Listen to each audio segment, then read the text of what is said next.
So, Dr. Mae Jemison, you grew up in Chicago. Yes, I did. And you set your sights pretty significantly. But did you ever, when you're growing up, think that you would end up as the first African American astronaut in space? So growing up as a little girl in Chicago, I always assumed I'd go into space.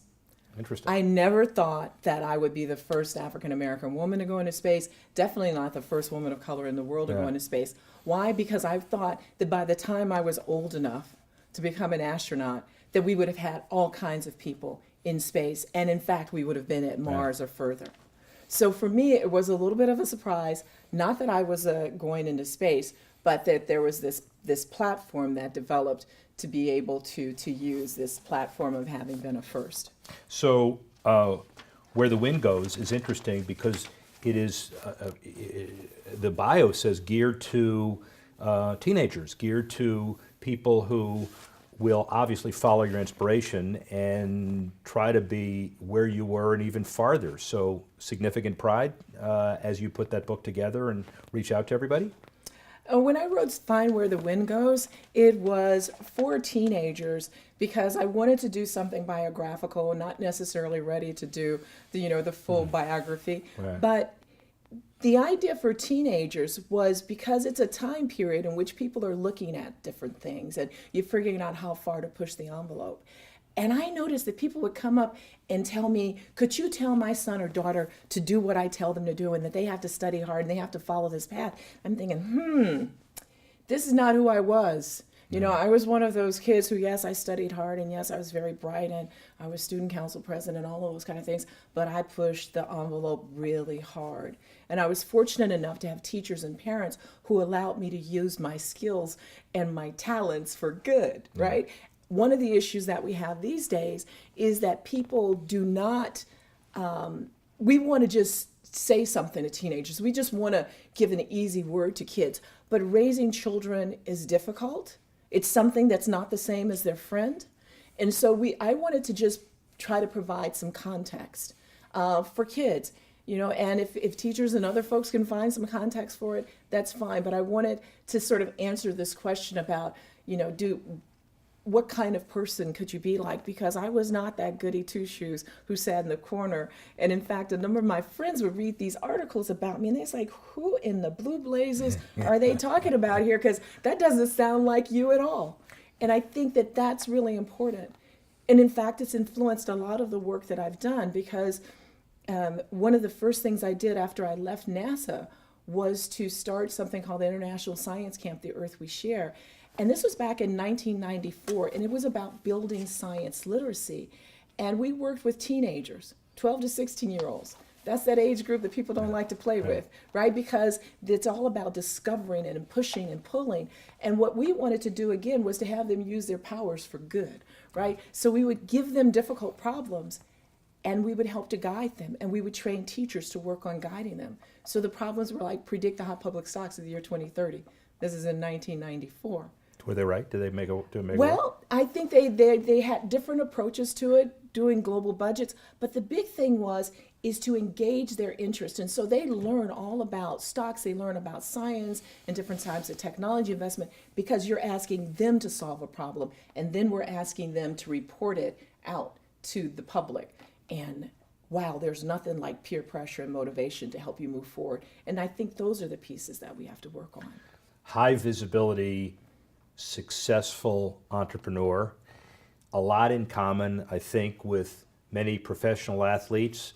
Not that you're going to hit a curveball, but tenacity. You never know. Well, I'm not sure. You may. Michael Jordan couldn't, so I'm not sure if you can.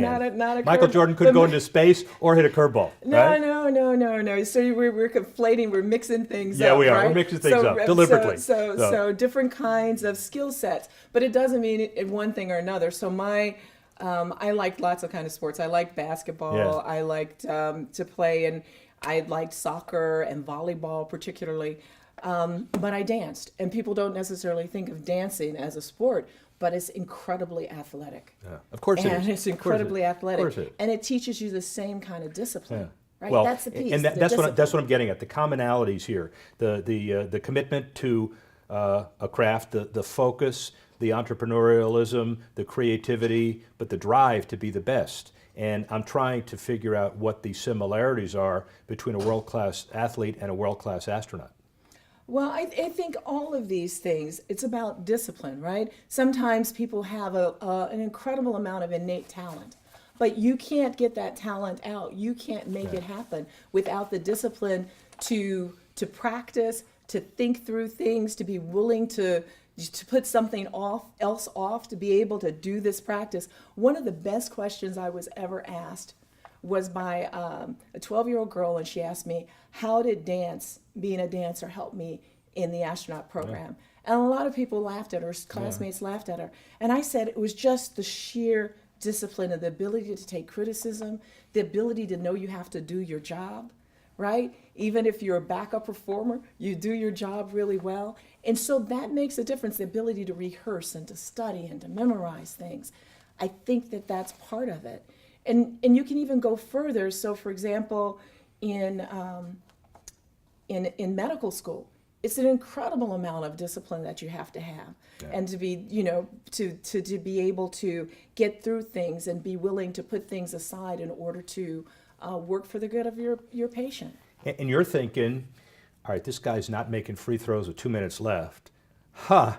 Imagine what this person thinks in reentry. I mean, there's a different stress level when you deal with it. You've been through everything, I guess is what I'm trying to say. And regardless of whether or not you can focus on the task at hand, you're able to deal with a whole lot of things that are well beyond most people's experience level. Well, I think that we all have the ability to look at things. When I see sometimes, I remember sort of tour de force performances, you mentioned Michael Jordan, but I can't remember, I think it was with Utah, there was a game with Utah where he had the flu, and his ability to get into a zone even with the flu and deliver is something that you sometimes you have to do. And you can see different parallels all the way through from docs who work in different places, to fighter pilots, to people working in nuclear power plants, to someone dealing with the emergencies like that just happened in Houston where I live with Hurricane Harvey. It is ability to understand that you focus and you bring discipline to the table and you do the right thing, and you have the ability to set aside certain things from time to time. Finally, sports as and its ability to empower. So we're here with Women in Tech, keynote, and we have a lot of girls, young girls, who are looking up to you, not only the professional golfers, but the STEM, the robotics, the high school, the kids.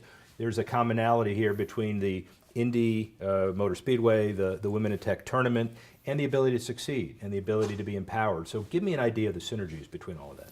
So here's what I think. I think that a lot of what we see, whether we talk about technology and women in athletics to the motor speedway, has to do with perspective. And the difficulty, I'm going to tell you, is not with the athletes or the students or the women, it's with society and its perspectives. So a lot of the challenges are that you have to overcome society's expectations and very frequently less accommodation and help. So what's really exciting about this is to bring these together and have people think through these things.